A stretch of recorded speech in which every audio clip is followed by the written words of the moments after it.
Sometimes, justice doesn't come with sirens or verdicts. It arrives quietly in the shape of memory, grief, and a silver cigarette case that was never meant to burn. Tonight's mystery winds through old betrayals, whispered revenge, and a woman who turned fear into her finest weapon. Step inside a world where guilt doesn't always bleed, and truth can haunt more deeply than lies. Before we begin, I'd love to know where in the world you're tuning in from, and what time it is for you right now. Let me know in the comments. Let's begin the story. It was the kind of Tuesday Manhattan specializes in when it wants you to suffer without flair. Thick heat pressing down like a damp wool curtain, and nothing in the office refrigerator but a single bottle of Fritz's homemade elderflower tonic, which I'd rather pour into a radiator.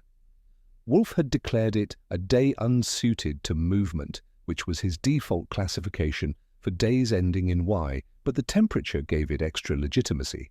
He was planted behind his desk like a Venetian statue someone had upholstered in yellow silk and stubbornness, eyes closed, hands steepled, pretending to listen to the opera trickling from the radio. The bell rang just before noon. I glanced at the clock, then at Wolfe, who did not move. "Nobody scheduled," I offered. "That is not news, Archie." "I'll get it," I said, out of sheer professionalism, or maybe spite.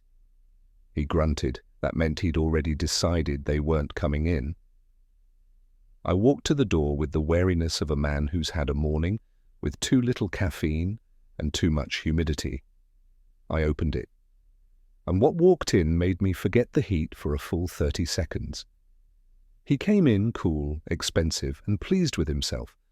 A tall man in a linen suit that probably cost more than my last year's wardrobe, cut in a way that made it look like he hadn't dressed for us but we'd lucked out. His tie was silk, his shoes were bone-colored, and his cologne reminded me of a lounge in Zurich where you're supposed to tip the bartender in euros and regret. "Mr. Wolfe," he said, eyeing me first, which I didn't mind. "And Mr. Goodwin, I presume." "You presume right," I said. "You'd be—" He smiled with the self-satisfaction of a man who signs his name in fountain pen and expects applause. Camden Rush. Now, that name I knew, or rather, I'd read it in the financial sections next to phrases like managing partner and strategic acquisition. Rush was money with a mouthpiece, a broker who made other brokers look like they were still using telegraphs.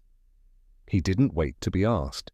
He walked halfway into the office and then paused, just at the edge of Wolfe's disdain radius. The invisible perimeter within which all but the brave or foolish hesitate. Wolfe opened one eye. "You are not expected." "That," Camden said, "is precisely why I'm here."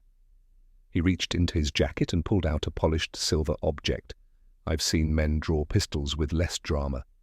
What he placed on Wolfe's desk gleamed like it had never known a pocket. The object on the desk was a cigarette case, slim, rectangular, and built for a man who didn't like to ask for fire. It looked like the kind of thing you'd get engraved to commemorate your own ego. Wolfe didn't touch it. He merely tilted his head slightly, as if its mere presence might offend his fingerprints. "I don't smoke," Camden said, "and yet this was waiting on my desk when I arrived at my office this morning." Wolfe didn't blink. "And you suspect it is laced with irony?" Camden smiled, but not all the way. "With something, it makes a sound." He gestured. I leaned in. For a moment, nothing. Then I heard it. A soft tick, faint and regular. Not mechanical exactly, but rhythmic, like the ghost of a metronome playing behind velvet. Wolfe frowned. "Ticking is not itself a crime, Mr. Rush," he said. "No," Camden agreed. "But it's the kind of thing that makes a man reconsider what he's forgotten." Wolfe's eyes narrowed. "A poetic formulation. You are not here for verse." Camden lowered his voice. "Someone's playing with time, mine, and possibly yours if you decline to listen." I was watching his hands, perfect manicure, faint tremble. The tick wasn't loud, but it was doing its job. "I'll pay," he added. "I just need you to tell me whether this thing is a warning or a fuse." Wolfe stared at the case, then closed his eyes again. "I do not do metaphor," he said. "Goodwin may listen, I shall not." But I already was. And that ticking didn't sound like metaphor to me, not anymore. Wolfe opened his eyes again, slowly, as if granting the room a favor. His gaze landed on Camden Rush, then shifted, briefly, to the cigarette case on the desk, still ticking like a conscience in cufflinks. He exhaled, not heavily, but with the particular kind of weariness he reserves for wealthy men who come bearing metaphors and expect miracles. "Mr. Rush," Wolfe said, "your problem lacks definition. It has neither victim nor villain, neither crime nor claim. It is, as it stands, an irritation." Camden managed to smile, but the corners of his mouth weren't in on it. "I didn't come here for poetry. I came for discretion." "I am not a disposal unit for anxiety," Wolfe said coldly. "You bring a trinket with a murmur and expect from me a verdict. You do not say what you fear. You do not say who you suspect. You offer a tick."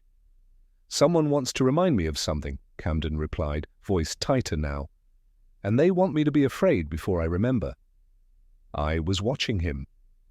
He hadn't lit a cigarette, and he wasn't likely to.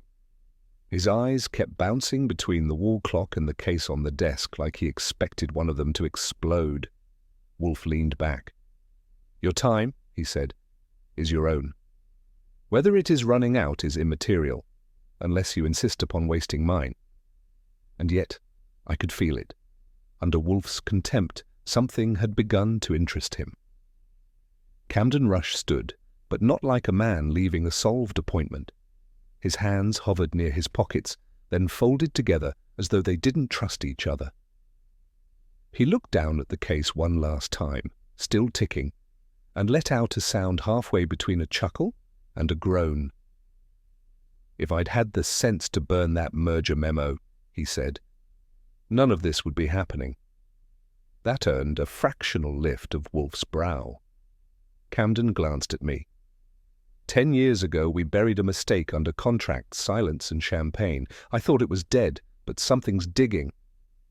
"And you believe this?" Wolfe gestured disdainfully at the silver case. "Is the shovel?"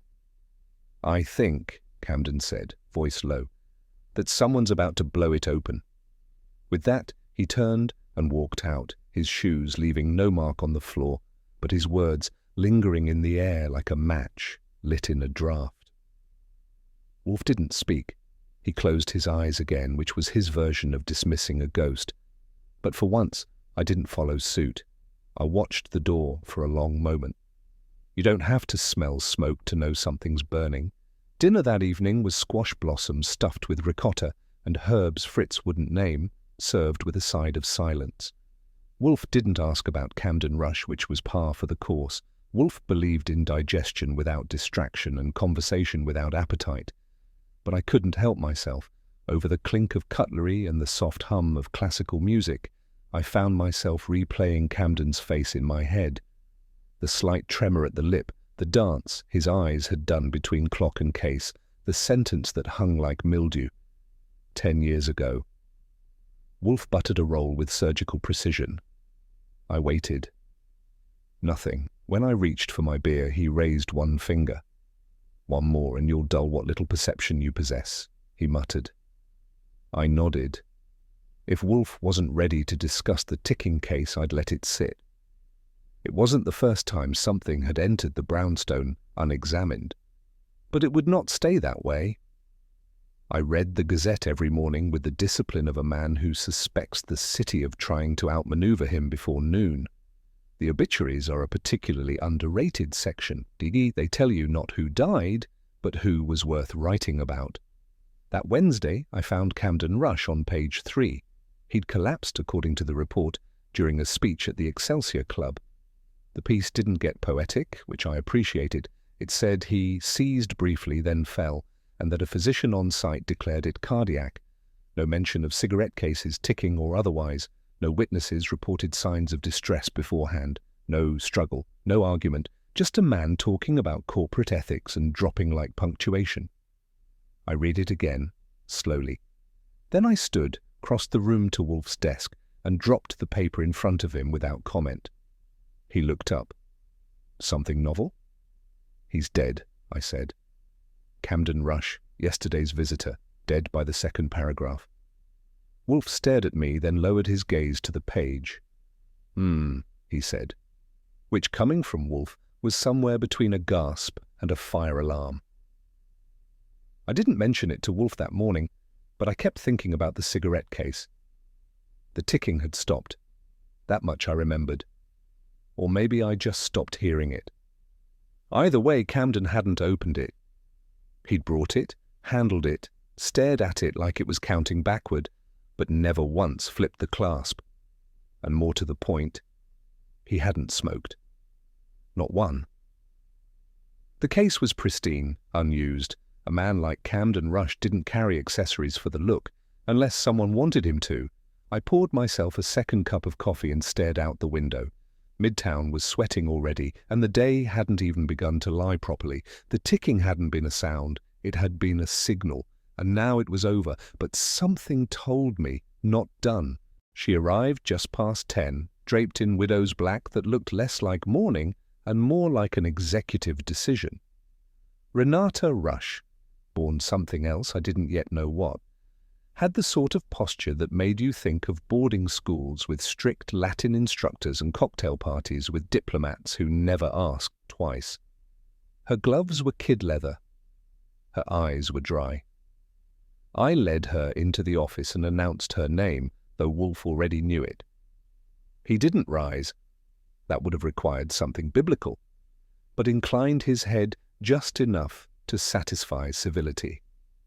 "Mrs. Rush," he said.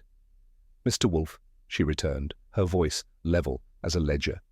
She sat before being invited, crossed one leg with unconscious grace, and placed her handbag on the arm of the chair.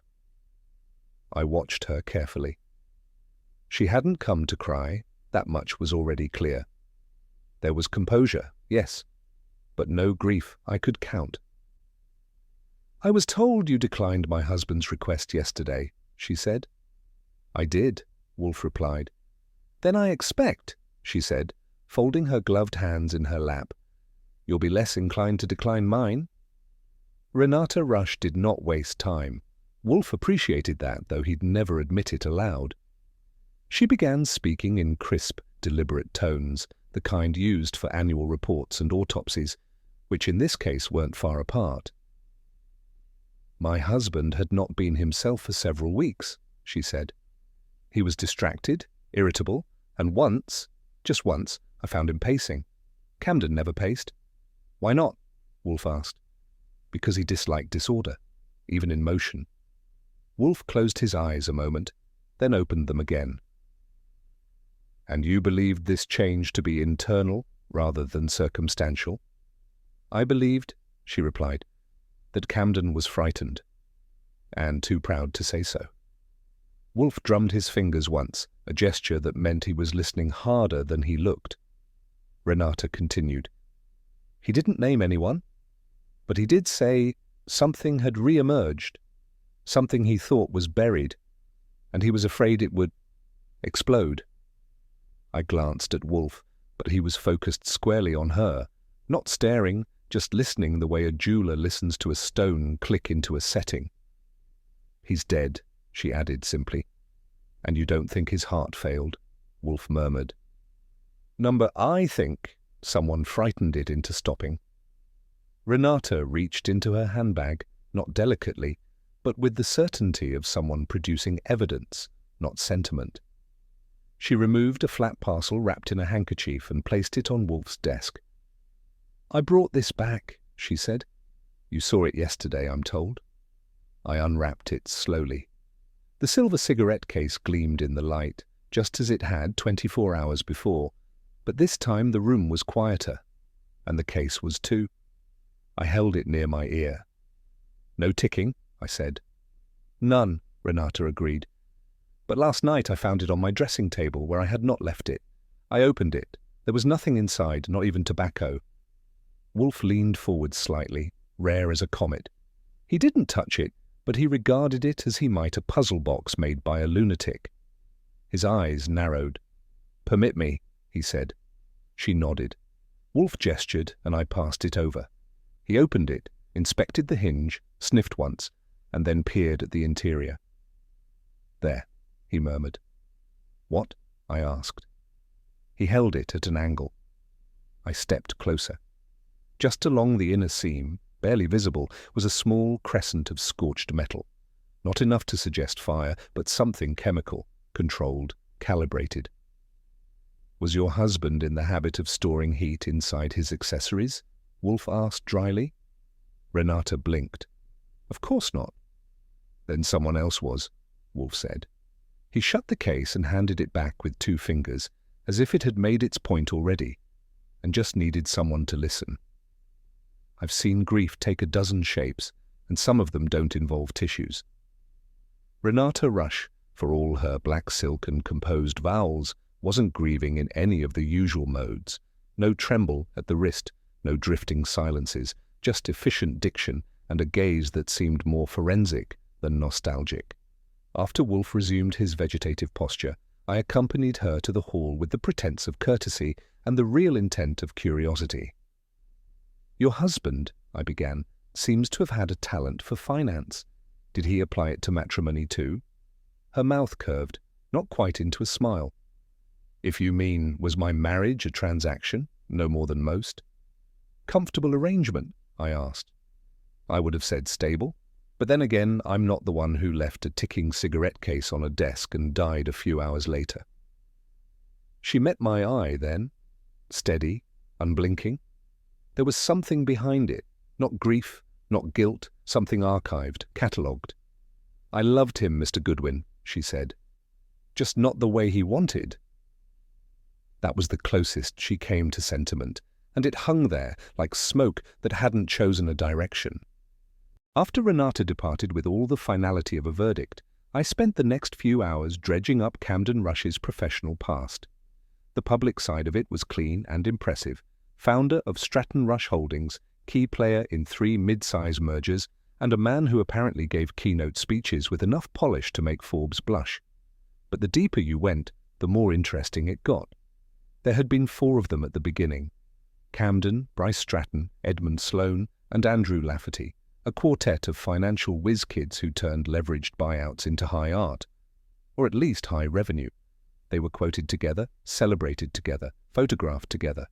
Then, somewhere around 1948, the photos started thinning out. Lafetty dropped off first, a sabbatical turned indefinite. Sloan left a year later to consult independently. Stratton stayed, and Rush climbed higher, though from the looks of it, not without friction. I called a guy I know at the Department of State Records, name withheld for plausible deniability, and by the time Wolfe rang the bell for beer, I had the goods: a merger in 1945, a regulatory investigation hushed up in 1946, and 3 names tied to it. The 4th name, Camden's, was curiously absent in all official statements, which told me exactly who did the talking and who did the burying. I brought the file upstairs and laid it on Wolfe's desk. It appears our Mr. Rush had friends, past tense. Wolfe flipped through the file with the enthusiasm of a man being offered boiled oats for dessert. He read slowly, as if to punish the pages, then closed the folder and leaned back like he was returning to something worth his time, such as not being interrupted. A regulatory misstep, a sentimental widow, a ticking box that no longer ticks, he said. "Is a story with too much mist and no meat." I raised an eyebrow. 2 visits in 2 days. 1 man dead under vague circumstances, another one, Sloan. With motive to worry, you don't call that potential? "I call it gossip wrapped in melancholy," he replied. "Camden Rush is dead, yes, but dead men are only of interest when they affect the living." He reached for his beer. I didn't stop him, but I lingered. "You're curious," I said. "No," he replied. "I am annoyed." Curiosity implies affection. Still, he didn't tell me to drop it. He didn't tell me not to make a few calls. And in Wolfe's world, that was practically a standing ovation. He took a sip. "We will wait," he said. "If it is nonsense, it will collapse. If not—" He didn't finish. He didn't need to. It was close to midnight when the phone rang. I answered, half expecting a wrong number or a drunkard with opinions. What I got was something much cooler and much deadlier. "Edmund Sloane," said the voice on the other end. "Found an hour ago, dead in his bathtub." It was Lon Cohen, and he didn't bother warming up. "Electrocution. They think he dropped the radio in, but the cord's too short. There's a cigarette case next to the sink. Silver.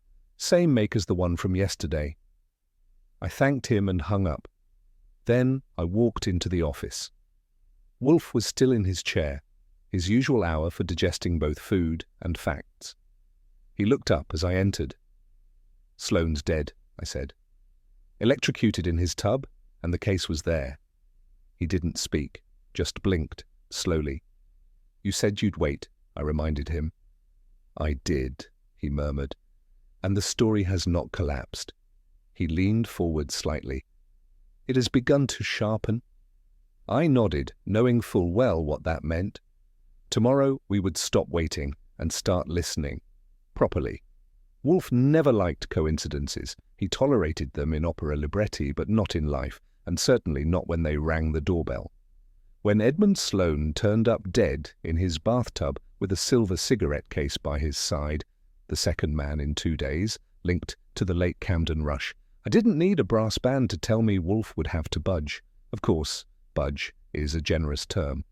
What he did was sip his beer with theatrical calm, close his eyes as though composing a sonnet to silence, and say, "You may arrange a consultation with Mr. Stratton." That was it. No grand declaration, no admission that his initial refusal had been premature or, heaven forbid, mistaken. Just the slow shifting of his internal barometer from inert to irked. "It seems," he added, "that death has decided to invest in patterns." "That's more poetic than usual," I said. "Nonsense," he muttered. "Poetry presumes affection. This is merely design." I didn't argue. When Wolfe begins to sniff design in the air, the rest of us are expected to follow the scent. So I dusted off my tie, checked my notebook, and made plans to pay a visit to the man still standing. Stratton Rush Holdings occupied 3 floors of a limestone tower just off Park Avenue, one of those buildings that made a point of being impressive without ever having to be likable. The kind of place where the lobby smells like polished ambition and the receptionist has a voice trained not to apologize. She asked me, without smiling, if I had an appointment. I told her no, but my name often worked faster than one. "Mr. Stratton isn't expecting you," she said. "I'd be disappointed if he were," I said. "That would mean he's behind more than I thought." She blinked, typed something she didn't need to, and asked me to wait. I didn't. I moved toward the elevators like I had a stake in the building's profits and pressed the button with the confidence of a man who doesn't ask for permission unless the door is locked. The elevator ride was short, and the hallway beyond was upholstered in silence, not the restful kind, but the sort that comes after too many lawyers have had their say. I adjusted my tie, squared my shoulders, and knocked on the office of Bryce Stratton. If his reputation was as polished as his floor, I figured I was about to slip. Bryce Stratton had the look of a man who knew the angle of every camera and the temperature of every handshake. His suit was midnight blue, expensive enough to pass for modesty, and his hair was combed so precisely I was tempted to test whether it would shift under questioning. He didn't offer a seat right away, which was standard tactic. Unsettle the visitor before you soften the tone. I took one anyway, and smiled like I'd paid for the chair. "I assume," he said, "this visit is related to Camden." "Among others," I replied. "You knew Sloane's bathtub wasn't up to code?" He didn't flinch. That would have ruined the tailoring. "I was notified," he said. "Shocking business." I nodded. "That's one word for it." He regarded me with the faint amusement of a man who's never had to hold his own umbrella. Camden's death was unexpected. Edmund's... Well, I hadn't spoken to him in years. People drift. I leaned back. Or drown. That earned me a fractional lift of one eyebrow. If you're implying I'm next, I'd like to know who's casting the roles. "You're the last man standing," I said. "That usually earns a monologue." He smiled, but his cufflinks clicked together just slightly when he crossed his arms. Bryce Stratton didn't rattle easily, but I knew a man who would know how to make him do it. And I was about to bring that man a full plate. I didn't expect Bryce Stratton to crack, not the way an egg does, clean and obliging. But he did give off the faint aroma of a man checking his own alibi mid-conversation. It was in the pause before he spoke, in the subtle drag of breath, before words resumed. "There was an incident," he said. 10 years ago, a merger with Perigold Mineral. Small firm out of Duluth. On paper, straightforward. In practice, not so much. I said nothing. The trick with men like Bryce is to let the space grow uncomfortable enough for truth to slip out just to break the silence. There were rumors of insider knowledge, not quite fraud, not quite legal. Camden and Sloan handled the mess. Lafetty backed their decisions. I stayed out. Out of principle? I asked. He gave a dry smile. Out of caution. I had a wife, an inheritance, and too many dinners on the books with the SEC. And what about Leo Clemens? That one landed. A flash of something, guilt, maybe, or indigestion, passed through his features. Never heard of him, Bryce said, which was, of course, exactly the problem. The next day, Wolfe did what only Wolfe could do. He summoned a quorum and expected obedience. To my enduring surprise, he got it. At 3 o'clock sharp, the office resembled a politely upholstered pressure cooker. Renata Rush in her widow's uniform, Bryce Stratton looking like he'd rehearsed neutrality, Andrew Lafetty with his tie askew and his conscience not far behind, and Tilly Brandt, who entered as quietly as a punctuation mark and sat as though chairs were not meant to carry weight. Wolfe hadn't risen, naturally. But his presence filled the room as though it had been pumped in through the vents. He greeted no one. He offered no pleasantries. He simply folded his hands atop the desk, nodded once at me, which was my cue to stay alert, and let silence do the first round of questioning. It worked. Renata crossed her legs, Bryce cleared his throat twice, Lafetty tapped his knee in 4/4 time, and Tilly blinked without rhythm. I didn't have to write anything down. The choreography was enough. Wolfe let it stretch a few beats longer, and then he opened his mouth and changed the weather in the room. "I have no evidence," Wolfe said calmly, "nor theory, yet. Therefore I will not insult you with accusation." He turned his head slightly, not toward any one of them, but toward the space they collectively occupied. "But I have an observation, and a question." He paused. I watched Lafetty shift in his chair, and Bryce resist the urge to check his watch. Renata stared straight ahead. Tilly watched Wolfe like he was conducting a piece she already knew by heart. "2 men are dead," Wolfe said, "both connected by time, enterprise, and, most importantly, knowledge. Knowledge of something buried 10 years ago." He reached toward the edge of his desk, not for effect, but with the precision of a man retrieving language. There are actions which, while profitable, are also corrosive. They stain the minds of those who perform them. Some survive the stain. Others become it. A silence followed, the kind that isn't passive, but invasive. I could feel it thread through the carpet and into the walls. Then Wolfe spoke again, a single question, simple as breath. "What?" he asked. "Would be worth dying for after 10 years of silence?" The question didn't strike like thunder. It sank.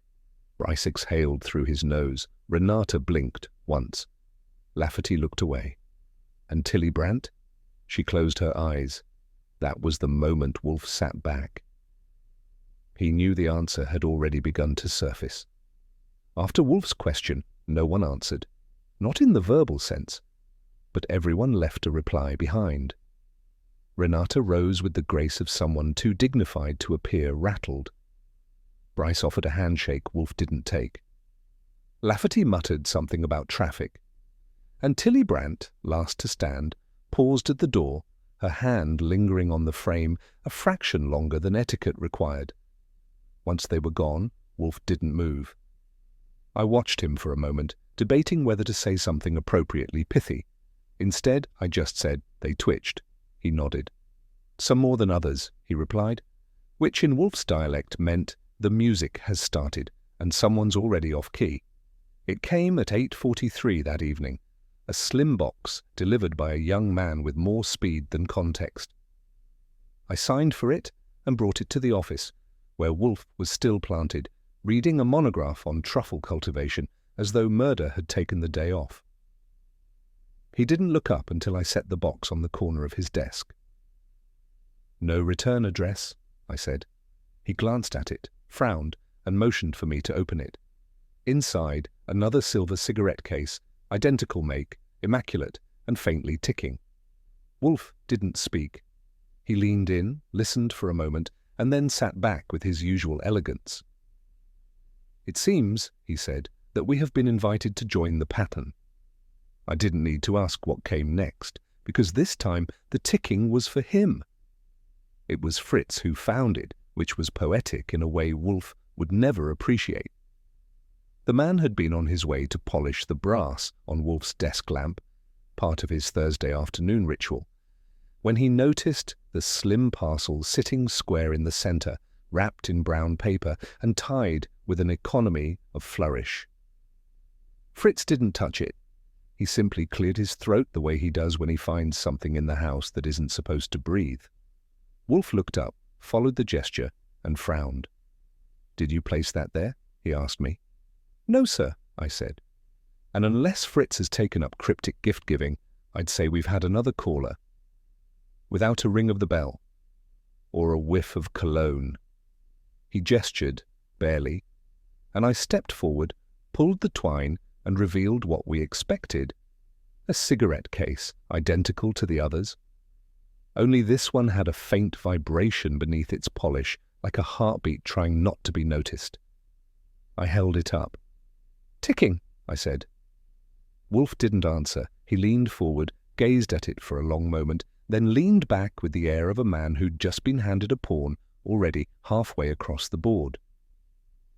Within 20 minutes, Saul Panzer arrived at the brownstone with a companion whose overalls bore the name Emilio stitched in red, though the man's eyes suggested he hadn't unclogged a drain in decades. He carried a tool bag with the weight and caution of someone who knew it wasn't full of pipe wrenches. "Emilio," Wolfe said without rising, "you are not, I trust, given to exaggeration." "No, sir," the man replied. His voice was clipped, flat, and belonged, in a courtroom transcript, nor under reaction. "Good," Wolfe said. "You may proceed." I handed over the case, and Emilio took it with the detachment of a man who regularly cradled delicate things meant to kill him.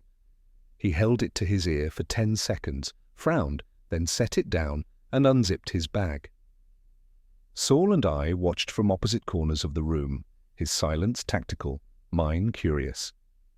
Wolfe merely closed his eyes, as if awaiting the outcome of a chess game he had already mentally resigned. After several minutes, Emilio extracted a small screwdriver and began teasing open the case's seam. He paused. "Mercury switch," he said. "Stabilized. It's not live." "Not live," Wolfe echoed, "but not accidental either," which in Wolfe's grammar was the same as war. Emilio opened the cigarette case like a surgeon unveiling a condition no one had dared name.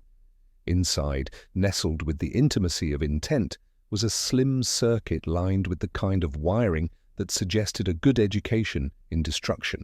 The mercury switch sat at the hinge, glinting faintly, attached to a chemical timer I wouldn't have recognized unless someone labeled it bang. "It's precise," Emilio said. "Would have triggered on tilt or enough delay, but not for another few hours." "And its payload?" Wolfe asked. "Empty," Emilio replied. "No explosive load, trigger only. Whoever made this wanted it to look finished, feel finished, but it was never armed." Wolfe opened his eyes then, slowly. "To terrify?" he asked. "Or to test," Emilio said.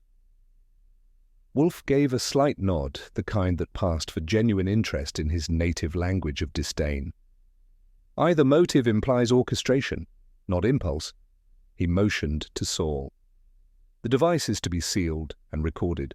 Photographs, dimensions, Origin of casing, if you can trace it. I'll require an affidavit. From the plumber? I asked. From the man who wasn't, Wolfe said dryly. Then, almost to himself, the symbol remains more powerful than its function. The device was not meant to kill. It was meant to say something. He didn't say what. But I could tell he was beginning to hear it. Wolfe hates leaving the house the way cats hate wet tile, but that afternoon he made an exception, and I knew why. There are certain moments when even he wants to deliver a punch personally, and for Wolfe, a punch comes gift-wrapped in logic and sealed with silence. We arrived at the homicide division with the case in Saul's satchel and Wolfe in his brown worsted. Kramer was in his office, sleeves rolled, jaw set. When he saw Wolfe at the threshold, his eyebrows did a little dance of suspicion and indigestion. "Don't tell me," Kramer said. "You've come to confess." "No," Wolfe said. "I've come to inform." He opened the satchel, extracted the cigarette case, and placed it gently on Kramer's blotter like a birthday cake with too many candles. "It ticks," he said. Kramer eyed it, then Wolfe, then Saul, then me. "What is this?" Wolfe shrugged, an elegant curl of the shoulder. "A message. From the dead or the very much alive. Take your pick." "And you brought it here?" "I am neither bomb squad nor prophet."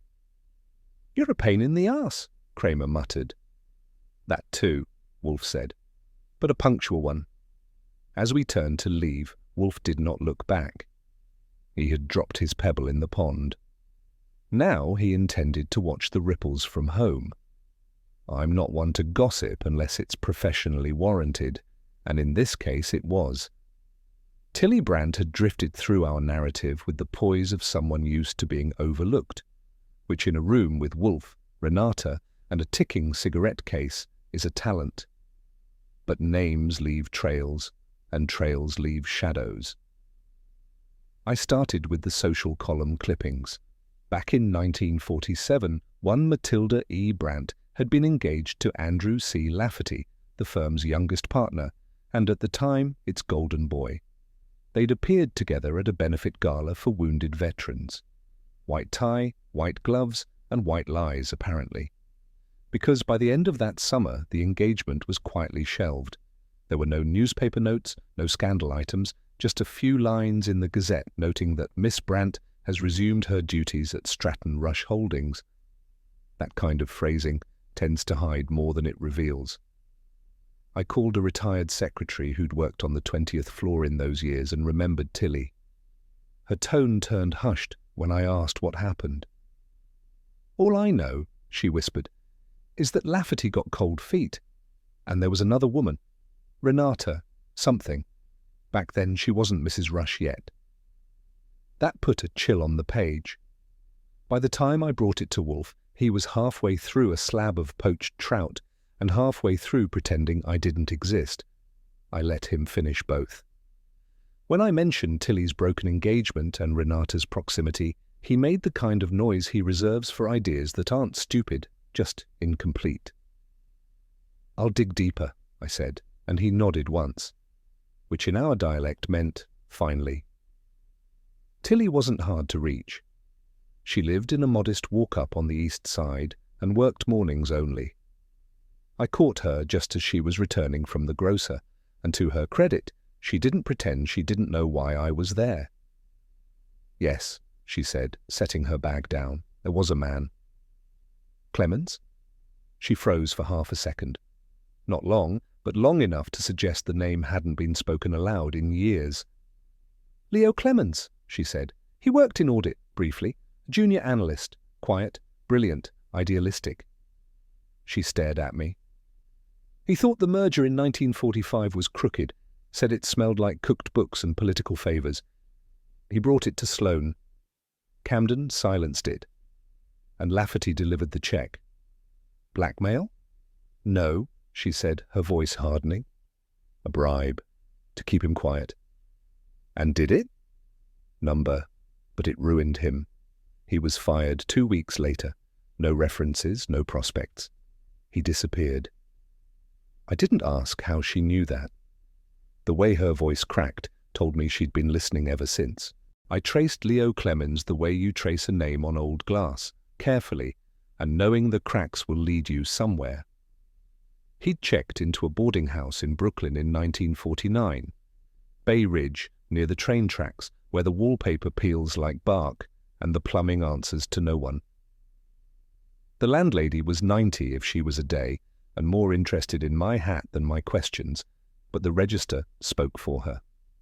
Clemens had taken room 2C, paid in cash, stayed for 6 weeks and left without a word. There was a police report, thin as a waiter's smile. The body had been found in a tenement stairwell downtown, no ID, no foul play suspected, suicide, cause of death, sleeping pills, cold resolve, and silence. But I read the file twice, no suicide note, no friends notified, and one curious detail, a faint burn on his thumb, unremarked by the coroner. I stood on the cracked steps of the boarding house and stared out at the street. There wasn't much to see, laundry, bricks, noise. But somewhere under all that had been a man who tried to speak once, and no one listened. I gave Wolfe the file, and as he read it, the lines of his face didn't change, but something in the air did. When he finished, he closed it with a care that suggested not reverence, but restraint. He tapped it once with his index finger. There was no suicide, he said, only a murder that took 10 years to execute. I waited. He looked at me, not with triumph, but with the weary satisfaction of a man whose suspicions have finally put on their Sunday clothes. This, he said, is not about theft. It is about guilt. And time. He reached for his beer. I didn't speak, because when Wolfe names a death and calls it something else, you don't interrupt. You just watch for the next spark. Wolfe summoned Tilly Brandt with the clipped formality of a judge reconvening court. She arrived just after lunch, and for once, Fritz didn't offer coffee. Wolfe had instructed otherwise. No distractions, no comfort. That alone was enough to make me sit up straighter. Miss Brandt entered with the same modesty she'd worn at her last appearance, but this time there was a subtle shift in her carriage. The nerves were still there, but they were tighter now, wound into the kind of composure you get when someone rehearses their silence just a little too long. Wolfe didn't bother with small talk. "Miss Brandt," he said, "we are past the stage of pleasantries. You were engaged to Mr. Lafetty, yes?" "Yes," she replied softly. "And it ended?" "Yes." "Why?" "That's personal." Wolfe's eyes narrowed. "So is murder," he said. There was a pause, a long one. I could see it in her fingers, the slight tremble, the way she clutched her handbag like it might float away. He pressed again, gently now. "You destroyed something, Miss Brandt. What was it?" She looked down. When she raised her eyes again, something inside her had cracked, and Wolfe had his wedge. Tilly Brandt didn't cry. She wasn't the type. When she spoke, it was as though she were sorting out her own memory while we watched. "It came 2 days before he died," she said. Camden sent it through inter-office mail, in a plain envelope, no note, no preamble. "A confession?" Wolfe asked. "Yes," she said. 3 pages, longhand, the kind of thing a man writes when he thinks he's going to die or deserves to. Wolfe's lips compressed.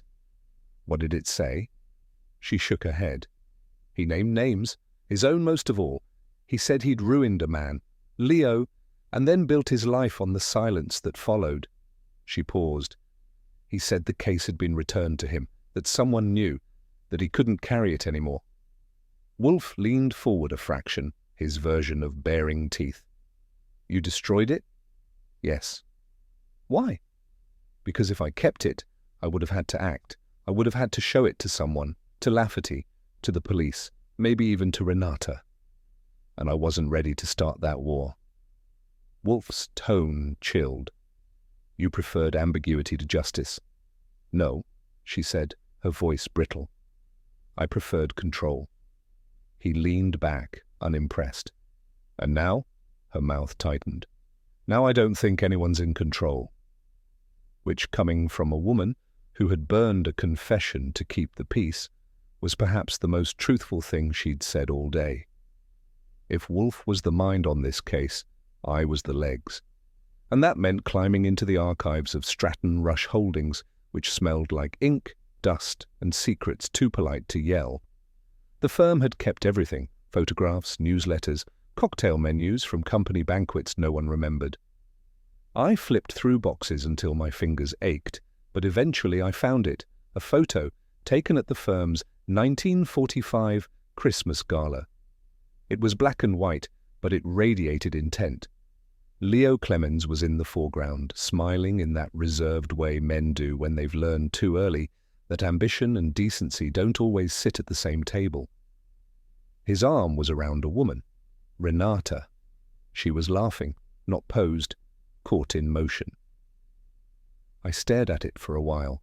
They didn't look like co-workers. They looked like people who might have had futures until someone folded them away. I slipped the photo into my folder and made a note. The past hadn't been buried, only filed. And now it was starting to walk again. Renata Rush didn't flinch when I showed her the photograph. She looked at it with a calm sort of recognition, as though she'd always expected it to come back. "Yes," she said. "That's Leo." Her voice had the same poise it always did, but something under it shifted. Not regret, not sorrow exactly, but the memory of something that had nearly been real. "You were involved?"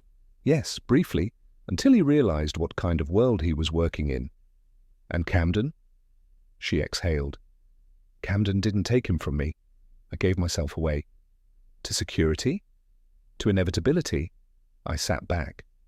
"That's a poetic answer." "It's also true," she said. "Leo thought justice was a function of truth. Camden knew it was a function of leverage. I chose the man with the leverage." "Did Leo know?" She didn't answer. "Did Camden?" She smiled faintly. He knew enough to never ask. There was something painful in that smile, not apology, but awareness. She hadn't loved Camden, not really. She had trusted him to win. And in her world, that had to be enough. I left her in silence, knowing Wolfe wouldn't waste time on sentiment.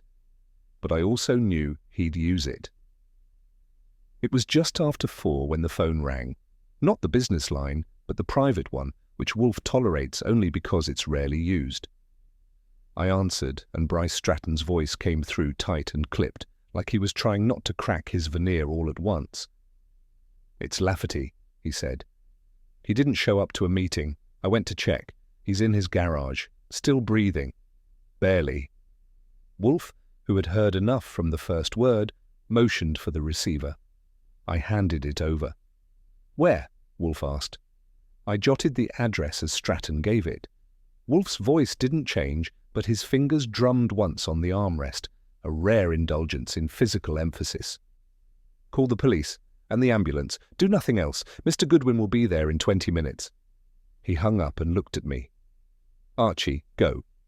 "Suicide?" I asked. "If it is," Wolfe murmured, "it is of the quietest sort, and most convenient." I found Lafetty slumped in the front seat of a Packard, the garage door shut, the engine dead. Paramedics had already arrived, and Stratton stood by like a man who wanted to offer explanations, but wasn't ready to hear them. Lafetty lived, for now, but unconscious. No note, no goodbye. Just the hiss of old carbon, a key turned too long, and a silence thick with implication. I stepped around to the driver's side and crouched. What I found beneath the seat was more eloquent than any farewell. Back at the brownstone, Wolfe listened as I reported every detail. The garage, the Packard, the low hum of guilt, thick in Stratton's voice. I kept the part about what I found under the seat for last. That I saved like dessert.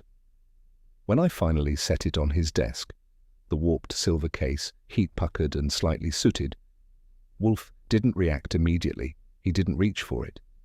He simply looked at it as if it had just spoken in a language only he understood. "These are not crimes of performance," he said. "They are not designed to impress." He leaned back. "No public spectacle. No grand flourish. Each method has been intimate. I nodded. Quiet. Symbolic. Precisely, Wolfe said. The poison is not in the act, Archie. It is in the memory. Each death, or near death, matches the weight of some betrayal, not of business, of feeling personal, I said. Exquisitely, Wolfe agreed. Someone is killing not for silence, but to awaken something buried, not in the victims, but in the observers. His eyes narrowed. Each death is a mirror, and someone intends that we see ourselves in the reflection. I had slipped the cigarette case into a handkerchief before placing it on Wolfe's desk, mostly to avoid the distinct scent of scorched varnish it had picked up during its time under Lafetty's seat. But even wrapped, it seemed to fill the room. Not with sound this time, but with implication. It was identical to the others, except for the warping at the corners and the slight bubbling along the hinge. Evidence that it had been exposed to sustained heat.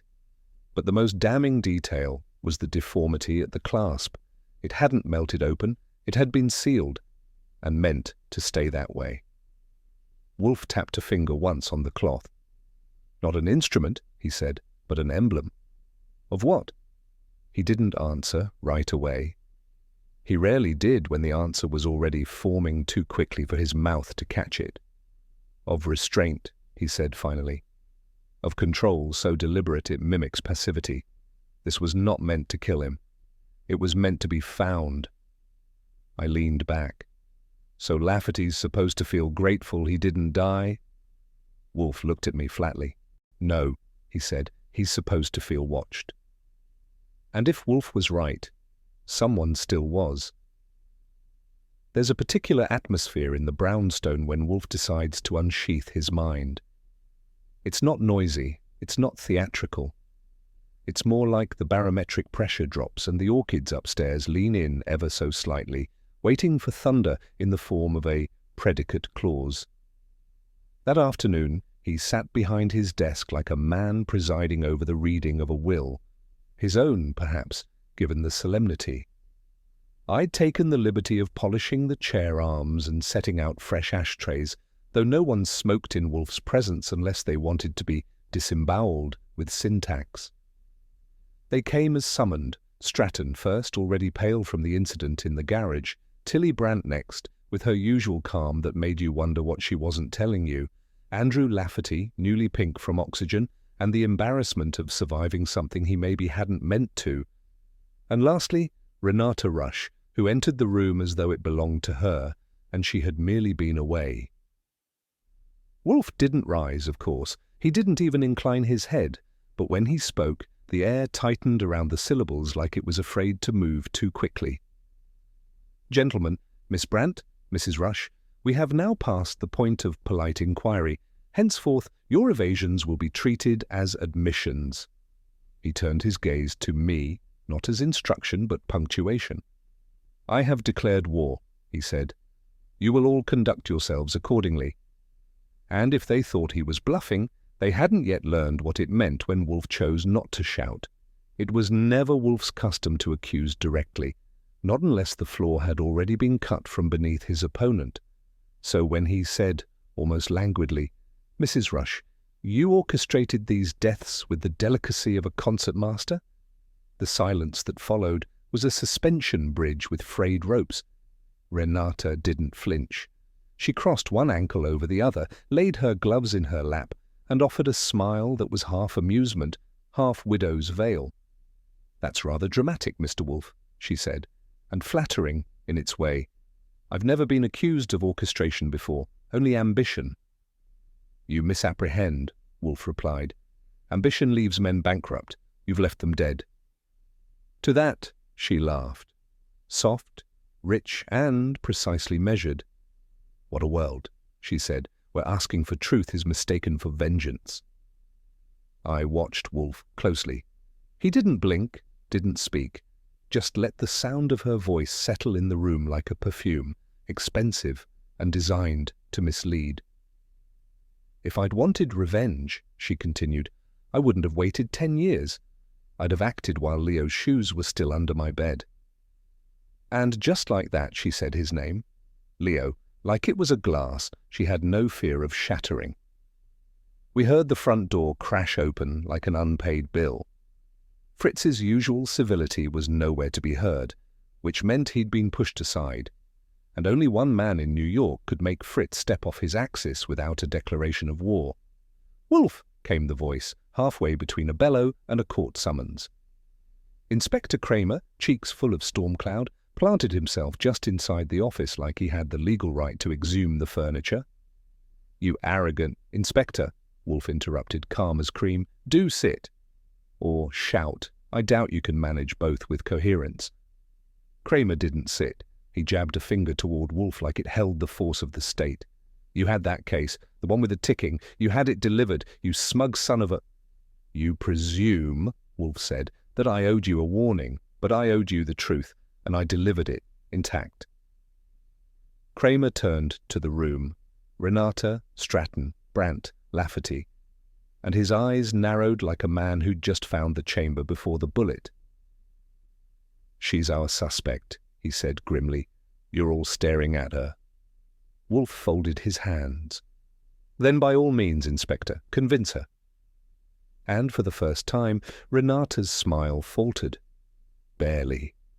Kramer had dropped his accusation like a blackjack on a glass tabletop, expecting it to hold weight by sheer force. But Wolfe, who never feared the crack of impact, leaned back, fingers steepled, gaze arched. "Why?" he said. It wasn't loud. It was final. Kramer snarled. "You don't think she's capable?" Wolfe's tone was dry as the crust on last week's pâté. "Capable? Yes. Of irony, subterfuge, and emotional precision. But the art of fusing chemical triggers to metallic vessels requires dexterity of a particular order. Mrs. Rush's hands are a composition of manicured grievance, not technical expertise." Renata, seated with her spine unbroken and her lips faintly parted, looked neither relieved nor insulted. She looked like a woman who had just been handed a reprieve she didn't request. I added, "No calluses." No solder marks, no smell of mercury or nitrate on her gloves. And believe me, I checked. Kramer turned to me like he'd rather be facing a rattlesnake. "You checked?" "I'm thorough." Wolfe gestured lazily toward the end of his desk. "Your instinct was admirable, Inspector, but misapplied. A mind may conceive murder. It takes fingers to wire it." And Renata, for once, said nothing at all. Saul Panzer doesn't knock. He appears like a comma where you didn't expect one but can't argue with. That afternoon, he appeared with a slim folder and an expression that might have registered as surprise on a less composed man. He handed it to Wolfe without preface. Wolfe opened it without question. "A storage facility in Flatbush," Saul said. "Registered in 1949 to Leo Clemens. The lease lapsed in 58, renewed 6 weeks ago under a different name, Matilda Brandt." I blinked. Tilly? Or someone using her identity? Wolfe was motionless, but his breathing slowed, the only tell he allowed when things shifted into place. He spoke without looking up. The facility was not alerted. Private, paid in cash, no record until I cross-referenced the handwriting on the lease with a banking signature. Contents. Saul permitted himself the briefest curl of a lip. A locked trunk. I didn't force it. But the rental log shows one recent visit. 4 days ago. Kramer muttered a word I won't dignify in prose. Wolfe merely nodded. "Mr. Panzer," he said, "you have earned your fee and a bottle of Moselle." To me, he added, "Get Miss Brandt." "You think she'll crack?" "I think," Wolfe replied, "that guilt rarely sleeps. And now hers has been given a bed and an address. And somewhere, I was certain, the truth was folding itself neatly into a box that had finally been opened. Tilly Brandt sat where others had squirmed, and she did neither. Her hair was drawn back like a governess preparing a lesson. But the lesson this time was hers to receive. Wolfe began gently, which meant he was about to draw blood. "You visited the locker under the name Matilda Brandt." "I did." "And opened a trunk left by Leo Clemens." "Yes." "Why?" She inhaled once, deeply, as if deciding whether to drown or to speak. Because he wrote it all down, she said. Names, dates, regrets. He had reflections. Wolfe inclined his head. And? It wasn't a plan, not exactly. But the language, it carried weight. It described betrayal, not in terms of vengeance, but balance. He didn't want revenge, he wanted symmetry. Wolfe was silent. I said, "You decided to build it for him." She nodded once. Not with guns, with memory, with meaning. Kramer was ready to pounce, but Wolfe lifted a hand. "You crafted each act to echo the injury?" "Yes," she whispered. Camden's greed, Renata's abandonment, Lafetty's cowardice, and Bryce. She trailed off. Wolfe's voice was grave now. Bryce Stratton was his friend. "No," she said. "He was the one who told Leo to stay quiet, to take the money and leave. He said it was better to vanish than to fight." She met Wolfe's gaze. "He convinced Leo to give up, so I'm not done yet." And with that, we knew who still had her name on the list, and breath in his lungs. Tilly didn't cry. She didn't stammer. She didn't ask for understanding. She simply named Bryce Stratton like it was a line from a script she'd rehearsed in silence for a decade. "I told myself I'd stop after 3, she said. "But the third never made sense without the fourth, the knife without the hilt." Wolfe's brow furrowed, not with confusion, but gravity. "You believe Mr. Stratton was the fulcrum." "I know it," she replied. Leo trusted him, he confided in him, and Bryce, he sold him out for a bonus and a job title. Kramer started to speak, but Wolfe cut in, his voice a low rumble. "You sent him a warning." She shook her head. "Number, not a warning, just a chance, to run or to confess." Wolfe looked at me. "Archie?" "Already called Lon. Stratton's office line is dead. He hasn't been seen since midday." Tilly didn't smile, but her stillness had the air of someone who had, at last, finished writing a letter she never expected to send. The problem was, the ink was still drying, and the envelope might already be in the mail. Wolfe sat in silence for a long minute, fingers drumming once against the arm of his chair. When he finally spoke, the words were soft, which meant they were carved in stone. "She has already sent it." Kramer stiffened. "Sent what?" "The fourth case," I said. "To Stratton?" "No," Wolfe murmured. "To his sanctuary. The one place he wouldn't cancel. The Excelsia Club Cigar Lounge, Thursday nights, 8 o'clock. He never misses." Kramer barked into his radio. Wolfe closed his eyes, not in resignation, but concentration, as if listening for a sound no one else could hear. "It won't explode," he said. "Not immediately. She's consistent. She's symbolic. Each death has been a performance, a metaphor drawn from Leo's writings. This one will be no different." Kramer was halfway out the door, already yelling for backup and containment units. Wolfe didn't flinch. His mind had moved on, tracing patterns not just of logic, but of longing, guilt, and grief, sharpened into engineering. "I suggest haste, Inspector," he said calmly. "But do not forget, Tilly Brandt is not finished until the truth has been heard, and her truth has a fuse. It's a particular kind of spectacle, watching Wolfe go into motion without ever rising from his chair. He didn't so much command the room as cause it to reorient itself to his gravitational pull. That morning, the air in the office had the metallic weight of a storm waiting to drop. "Archie," he said, without turning from the desk, "you and Mr. Panzer will proceed immediately to the Excelsia Club. Do not delay. You are to intercept any incoming parcels addressed to Mr. Stratton or the club at large. Understood? Any preference for how we introduce ourselves to their concierge, discreet or dramatic? I leave that to your sensibilities, which, God help me, have thus far straddled the line between theatricality and tact." Kramer was already on the line. Wolfe issued instructions in a clipped tone that left no space for objection, though I imagined Kramer bristled on the other end like a terrier told to sit. "I will not tolerate your men bungling this," Wolfe concluded. "You are to hold back and allow Mr. Goodwin full discretion." There was a pause, then, "No, Inspector. I am not leaving my chair. That would be overkill." And with that, the wheels were in motion, though Wolfe, naturally, hadn't budged an inch.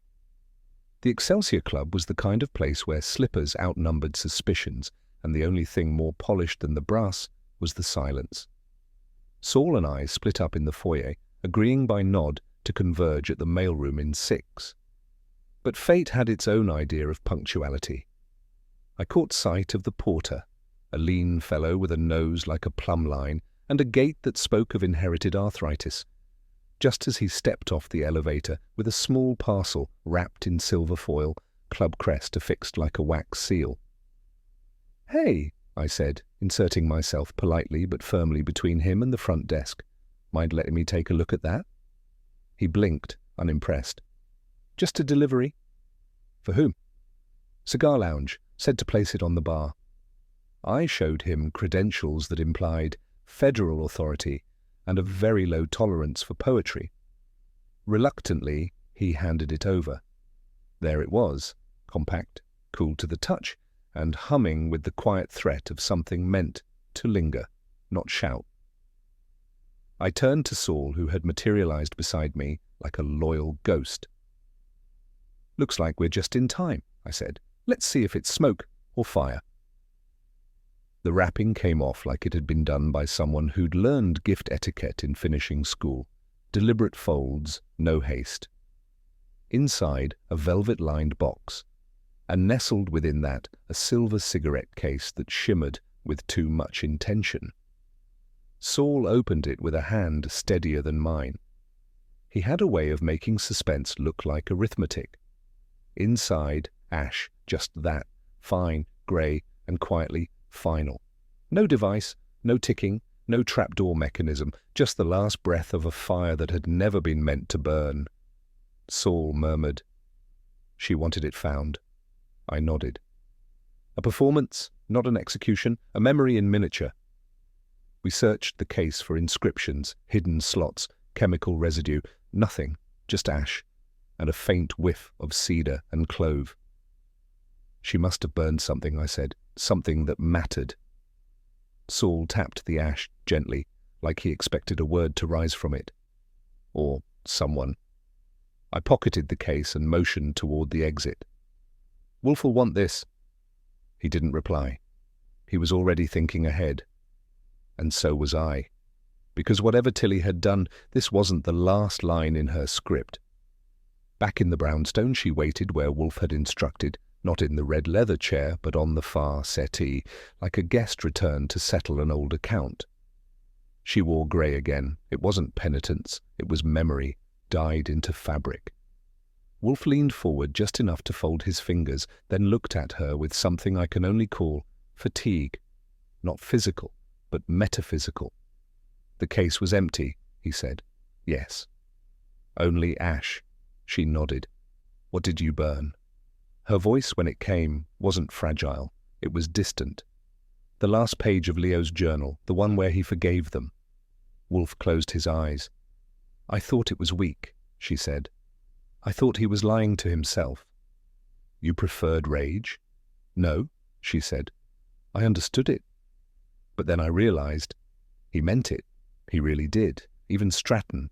And yet," Wolfe murmured, "you sent the case." I had to finish what I started, but not with death, with memory. Wolfe tilted his head. "You think this absolves you?" "No," she said. "But it ends it."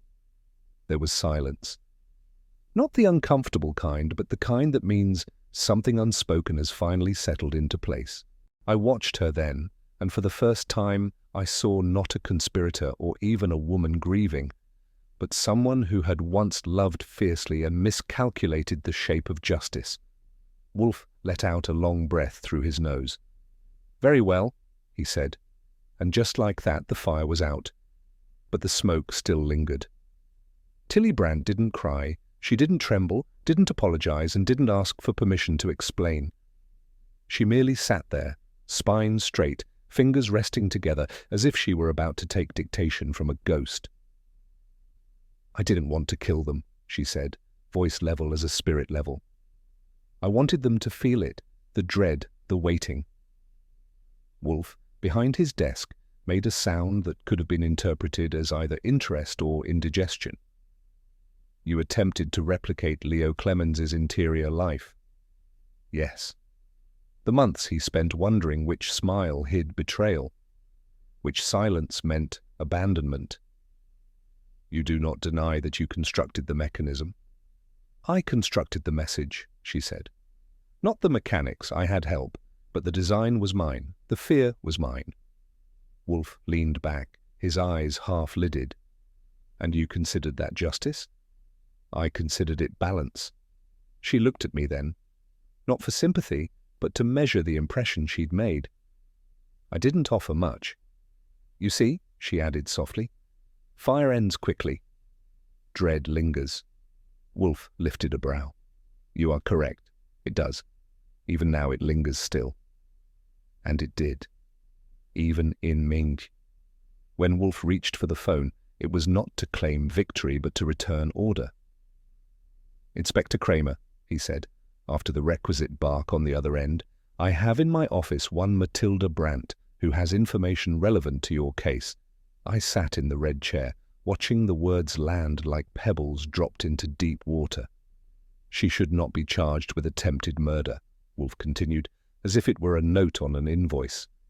She attempted only understanding, through melodrama. A pause during which Kramer no doubt threatened to burst an artery and a door simultaneously. No, Wolfe said, I'm not jesting. And yes, you may question her here, with Mr. Goodwin present. But I caution you, this is not the kind of guilt that fits a form. He hung up with something that passed for finality and turned to Tilly. You will remain until they arrive. Do not attempt symbolism. The law lacks patience for metaphors. She gave him a wan smile. I've used all mine. He didn't return it. And yet, in the air between them, there was something like respect, the kind that doesn't shake hands, but also doesn't look away. Renata came back the next morning, not in defiance, but in quiet conclusion. She wore no perfume and offered no witty retort. She placed the envelope on Wolfe's desk, unsealed, crisp and thick with what most people consider gratitude. My late husband, she said, would have offered a statue. Wolfe didn't touch the envelope. He got ghosts, she said, turning to go. Wolfe grunted, which in his dialect could mean a dozen things: acceptance, regret, or digestion. The door closed behind her like a book being returned to its shelf. He stared at the envelope for a long moment. Then, with the delicacy reserved for either orchids or ethics, he slid it aside. She paid, I said. She tried, he replied, which is more than most. I found him in the orchid room that afternoon, not fussing with the plants, but sitting still, arms folded, chin low, surrounded by blooms that had never hurt a soul and wouldn't understand why someone might. The sun filtered in, soft as breath, and Wolfe didn't move. You all right? I asked. No answer. Want me to order veal tonight? He didn't even grunt. For a man so opposed to sentiment, Wolfe wore guilt like a tailored vest. Never visible, always close. And me? I stood there with my hands in my pockets, unsure if I should leave him to the flowers or stay and lie about the weather. So I said nothing. But I understood. Because sometimes justice is a clean verdict, and sometimes it's smoke that won't leave your coat. That evening, after Fritz had cleared away the last remnants of braised squab, and the kitchen had retired into its usual culinary hush, Wolfe surprised me. Not by standing up, heaven forbid, but by choosing to talk when there was no one to hear but me. She will not be punished, he said. I had my chair tilted back at just the angle that encouraged inertia. You mean Tilly? He nodded once.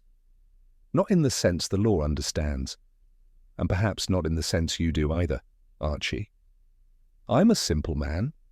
Number you are a sentimental one, which is worse. I didn't rise to it. Not when he was in one of those moods, the kind that passed for reflection, but were probably just indigestion with vocabulary. She committed no crime, he said, only an emulation of pain, of despair. And in so doing, she made others remember what they preferred to forget. And that's justice? He folded his hands over the crest of his middle.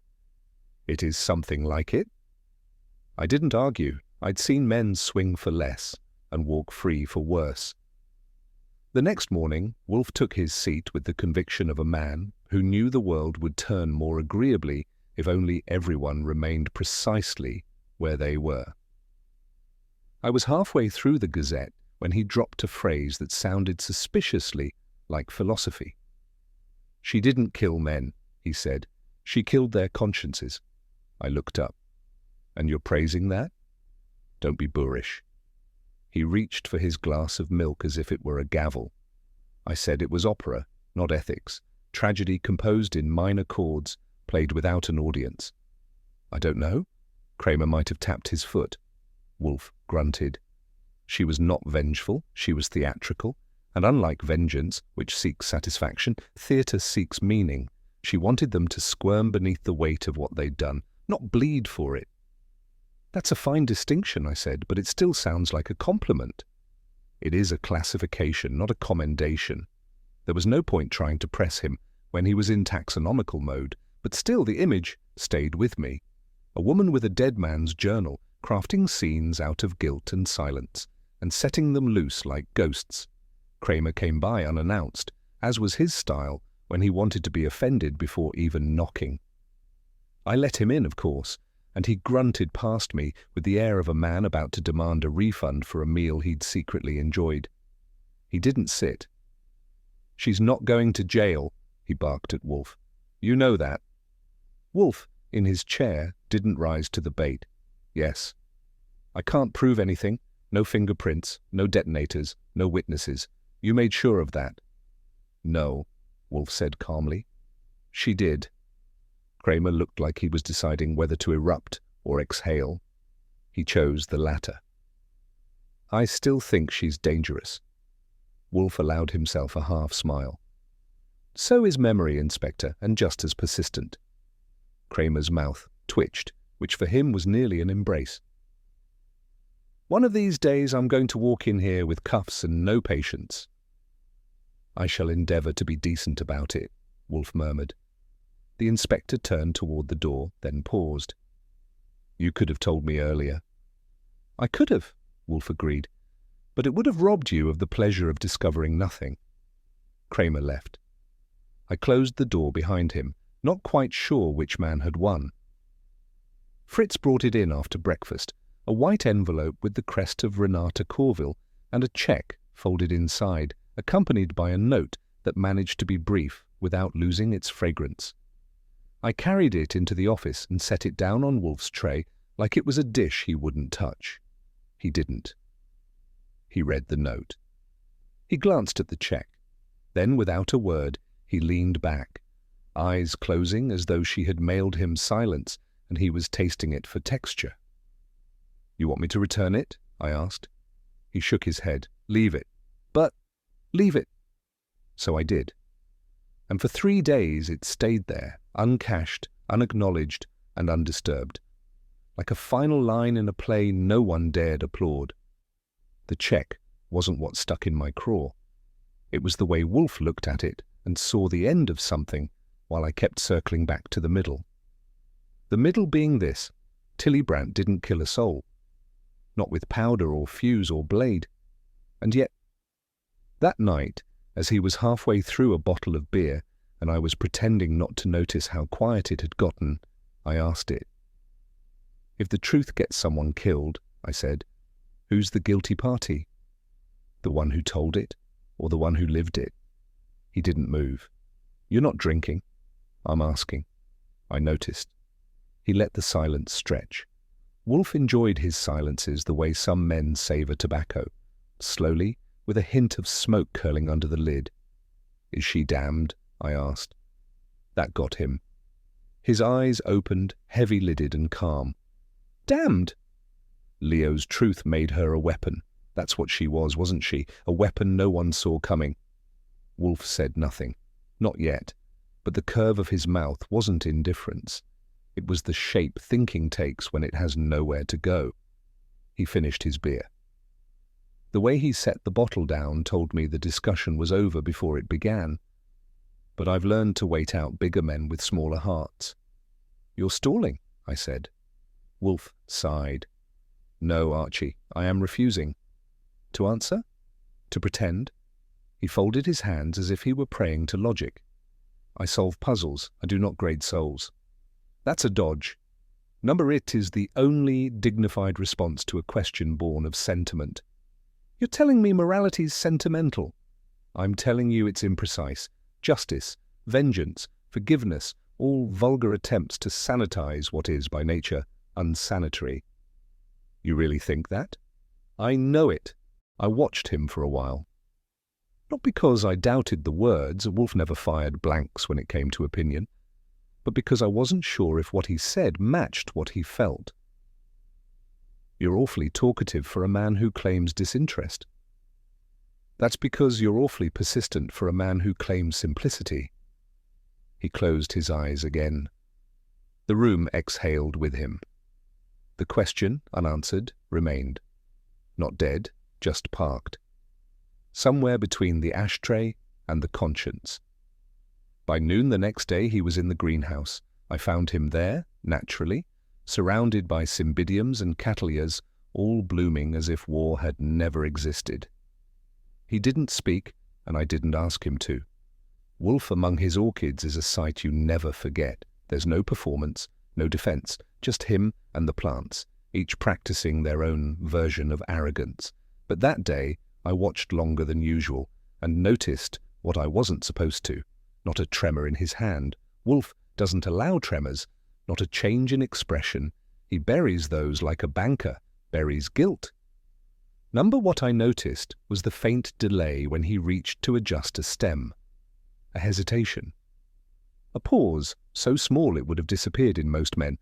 But in Wolfe, it stood like a bell that wouldn't stop echoing. I let it be. Whatever stirred in him, he'd never name it. It wasn't fear, and it wasn't pity. It was something quieter and somehow heavier. The knowledge that even the best minds can be made complicit by what they understand too well. Later that night, I sat at my desk pretending to file notes, but mostly filing thoughts. The house was still. Fritz had gone to bed, the orchids were asleep, and Wolfe was where he always was, at the heart of it all, utterly still. I thought about Leo Clemens and what was left of him. A journal, a woman, a string of ghosts who hadn't bled but had shivered. The ash had settled, but not the story, not completely, because the thing about truth, once lit, is that it doesn't always burn clean. Sometimes it smoulders, sometimes it waits, and sometimes, even after all the fire's gone out, even after the air clears and the doors open, you find yourself leaning in and hearing the tick. Some fires leave only smoke, but some, even after all the ash, still tick. In the end, no arrests were made and no headline shouted triumph. But something shifted in the quiet, where remorse lingers longer than guilt. Tilly Brandt did not wield a weapon, yet she carved fear with surgical grace. Wolfe called it logic. I called it something closer to mourning. And justice? Well, that sat somewhere between the orchids and the ashtray. Would you have stopped her, or simply understood her? Let me know your thoughts in the comments, and if you enjoyed the mystery, be sure to like the video, share it with someone who loves detective stories, and subscribe for more. Not every case ends with applause, but the truth, once found, always echoes.